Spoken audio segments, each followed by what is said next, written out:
तो फ्रेंड, स्वागत है आप सभी का आपके अपने YouTube चैनल ASS एजुकेशन के एक और बेहतर वीडियो में।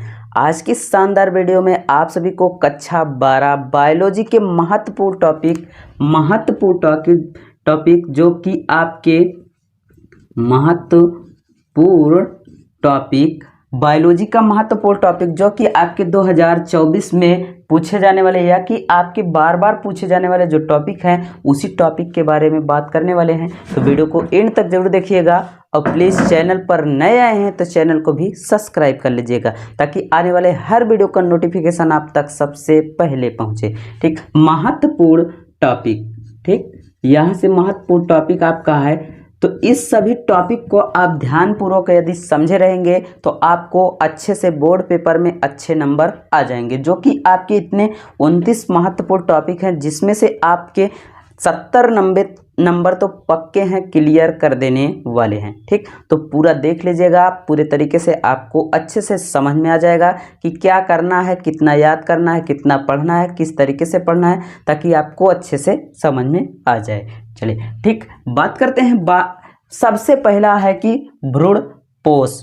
भ्रूणपोष में जो होता है कि इसमें बहुत सारे क्वेश्चन पूछे जाते हैं। भ्रूणपोष क्या होता है, किस तरीके से यह बनता है, या इसमें क्या अंतर होते हैं, या ऐसे ऐसे बहुत सारे क्वेश्चन आते हैं। हम एक एक टॉपिक पर डिस्कस करेंगे नेक्स्ट वीडियो में, इसलिए इस वीडियो को देखिए कि इसमें क्या क्या कितने टॉपिक है, कितने महत्वपूर्ण टॉपिक है जो कि आपको पढ़ना है। ठीक, पहला है भ्रूणपोष।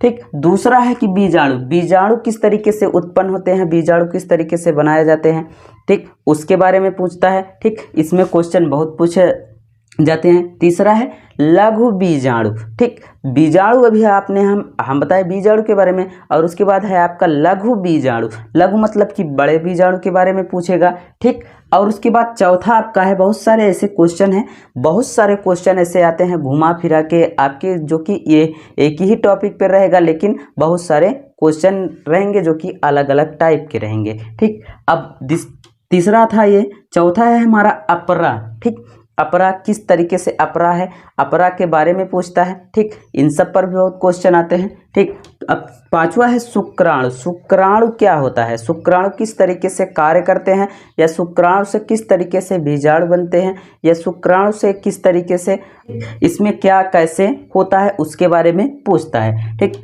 अब छठा हमारा है युग्मक जनन। युग्मक जनन जो होता है वो भी बहुत ही महत्वपूर्ण, इसमें महत्वपूर्ण टॉपिक है। ठीक, इसमें से भी बहुत सारे क्वेश्चन आते हैं। ठीक, क्वेश्चन को हम एक एक करके डिस्कस करेंगे, लेकिन उससे पहले कि हमें क्या क्या पढ़ना है, कितने पॉइंट पढ़ना है, उसके बारे में जानना है। अब सातवां हमारा है अंडाणु जनन। ठीक, अंडाणु जनन किस तरीके से में अंडे बनते हैं, अंडे किस तरीके से जनन में जाते हैं, किस तरीके से यह उसमें लाभदायक होता है। ठीक, आठवां हमारा जो बहुत महत्वपूर्ण टॉपिक है TBF, टेस्ट बॉडी। ठीक, टेस्ट बॉडी TBF के बारे में बहुत पूछता है कि इसका फुल फॉर्म बताइए TBF का, और इसके बाद इसमें किस तरीके से कौन सा लक्षण पाया जाता है। ठीक, किस तरीके से ये कार्य करता है। ठीक, अब है जनसंख्या विस्फोट।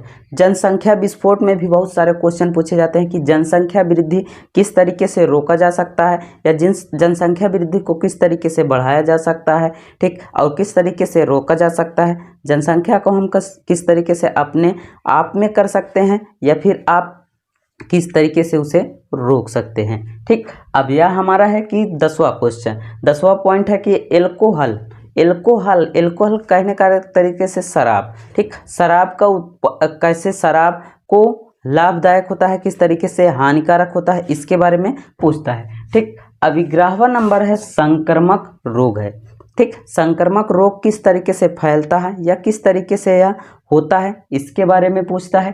ठीक, अब यहाँ से हमारा 12 पॉइंट हो गया है। 12वां पॉइंट है कि डाउन सिंड्रोम। ठीक, डाउन सिंड्रोम किस तरीके से होता है, या फिर इसको किस तरीके से उत्पन्न किया जाता है या नष्ट किया जाता है, या फिर इसके बारे में पूछता है। ठीक, इसको भी पूरी तरीके से हमें पढ़ना है। ठीक, 13वां पॉइंट है जीन प्रारूप या फिर लक्षण प्रारूप। जीन प्रारूप किस तरीके से होता है, लक्षण प्रारूप किस तरीके से होता है, या इन दोनों में से अंतर पूछ लेता है, या फिर आपको इसी पर टॉपिक बना के क्वेश्चन पूछ लेता है।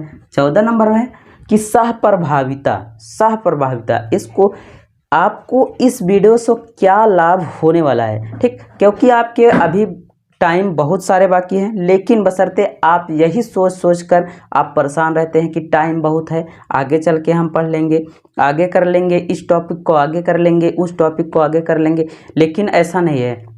हम जब बैठने पढ़ेंगे तो भाई पूरा तरीके से एक एक टॉपिक को अच्छे से पढ़ना है, ठीक। हमें ये नहीं देखना है कि अभी हमारे पास बहुत टाइम है, ऐसे ऐसे करते करते बहुत टाइम बीत जाता है, ठीक। समझ में नहीं आता है कि हमारे टाइम कितने हैं कितने नहीं हैं, ठीक। तो सहप्रभाविता का मतलब कि सहप्रभाविता होता है, कहने का अर्थ यही होगा कि सहप्रभावित हमें कैसे प्रभावित करता है, ठीक। अब है प्रभाविता और अप्रभाविता, ठीक। इन दोनों में क्या पूछता है, अंतर पूछता है या फिर इसको कैसे क्या होता है इसके बारे में पूछता है, ठीक। अब यहाँ से है कि अनुवांशिकता, ठीक। अनुवांशिकता का लक्षण बहुत सारा पूछा जाता है, जो कि आपके हाई स्कूल से ही पढ़ते आप चले आए हैं, ठीक। कि 11 में 12 में पढ़ेंगे, ठीक। कि अनुवांशिकता किस तरीके से होता है, ठीक। अब यहाँ से 17 है मेंडल का नियम, ठीक। मेंडल का नियम बहुत इसमें बहुत क्वेश्चन पूछे जाते हैं कि मेंडल का नियम क्या है, मेंडल का नियम किस तरीके से बनाया जाता है, या मेंडल का नियम, ठीक। बहुत क्वेश्चन इसमें पूछा जाता है, ठीक।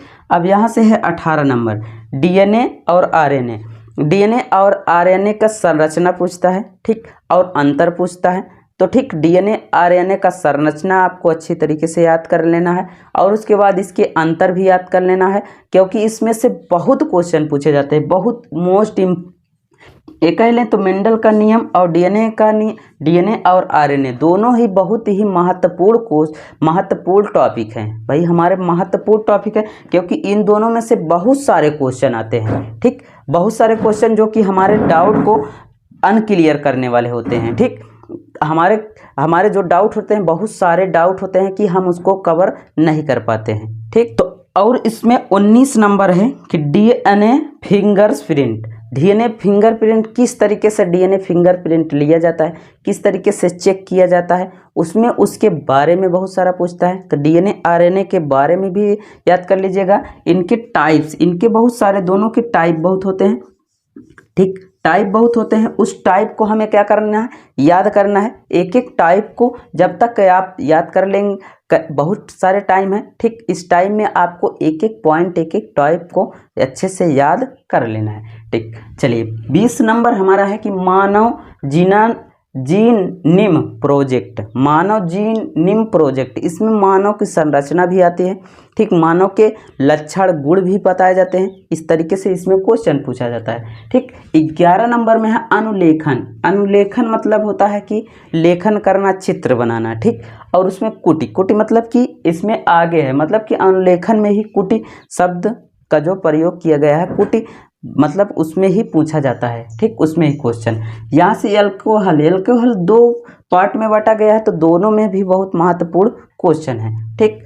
23 नंबर है कि प्रतिजैविक मतलब कि इसमें भी क्वेश्चन अच्छे होते हैं, जो कि बहुत सारे टॉपिक पूछे जाते हैं, जो कि आपको अच्छे से तैयार कर लेना है। अभी टाइम है, जो टाइम बचे हैं इनमें से एक एक टाइप को आप करेंगे तो बहुत ही जल्दी आपको क्लियर हो जाएगा। 1 बार 2 बार 4 बार आप पढ़े रहेंगे तो अच्छे से क्लियर हो जाएगा, ठीक। अब यहाँ से है मलेरिया, आपका 24 नंबर है मलेरिया में 2 3 4 क्वेश्चन ऐसे आते हैं कि जो कि आपके बहुत बड़े होते हैं और अच्छे से लिखना होता है। आप थोड़ा से भी मेहनत करेंगे तो आप अच्छे से लिख सकते हैं मलेरिया, ठीक। इसमें टाइफाइड भी आता है, टाइफाइड बुखार भी आता है, ठीक। निमोनिया भी आता है,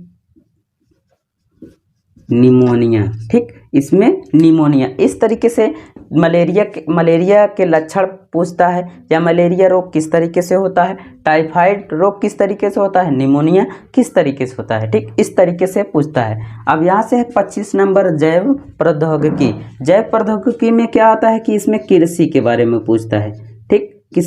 इसमें क्या होता है, कृषि से, खेती से संबंधित, जैसे कि हम मटर किस तरीके से बोते हैं, आलू किस तरीके से, आलू में क्या होता है, क्या गुण सूत्र पाया जाता है, इस तरीके से जैव प्रौद्योगिकी के बारे में पूछता है, ठीक। बायोगैस तो एक तरीके से माना जाए तो इसमें ऐसे टॉपिक हैं कि जो कि बहुत सारे, हर बार उसमें से कहीं ना कहीं से एक क्वेश्चन, 2 क्वेश्चन, 3 क्वेश्चन तो ज़रूर हर बार उसी टॉपिक से पूछा जाता है। ठीक, बायोगैस मतलब कि गोबर गैस, गोबर प्लांट। ठीक, जिस तरीके से गोबर से जो गैस बनाई जाती है उसी को हम क्या कहते हैं, बायोगैस। उसकी संरचना आता है बनाने के लिए, आदिया दिया आप संरचना बना देते हैं तो भाई पूछिए मत, पूरा का पूरा आपको नंबर मिल ही जाएगा। ठीक, तो आप बायोगैस के बारे में पढ़ लीजिएगा। ठीक, उसके बारे में भी पूछता है। ठीक, अब यहाँ से है कि डीएनए लाइपेज, डीएनए लाइपेज के बारे में भी पूछता है। ठीक, डीएनए लाइपेज के बारे में जब पूछता है तो डीएनए लाइपेज को भी आपको अच्छे से रट लेना है। ठीक, 28 नंबर में है जो कि महत्वपूर्ण है, पीसीआर के बारे में पूछता है कि पीसीआर का फुल फॉर्म बताइए। ठीक, पीसीआर क्या होता है, ये कैसे होता है, ठीक, क्या होता है, इसके बारे में पूछता है। ठीक, 29 नंबर में है कि बायोपायरिस से हमारा क्वेश्चन बहुत बनता है, बायोपायरिस से जो क्वेश्चन होता है वह क्वेश्चन बहुत बनता है।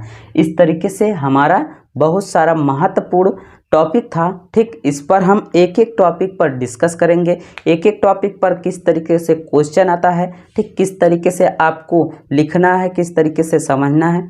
ठीक, तो मिलते हैं आपको नेक्स्ट वीडियो में। वीडियो पसंद आई हो तो दोस्तों यार तक ज़रूर शेयर कीजिएगा। ठीक, प्लीज़ चैनल पर नए आए हैं तो चैनल को भी सब्सक्राइब कर लीजिएगा। इस तरीके से हमारे बहुत टॉपिक हैं। ठीक, जो कि आपके 2024 में आने वाले टॉपिक के, आने वाले एग्ज़ाम में आपके लिए महत्वपूर्ण साबित होने वाले हैं। ठीक, मिलते हैं आपको नेक्स्ट वीडियो में, तब तक के लिए thank you, take care, goodbye, जय हिंद।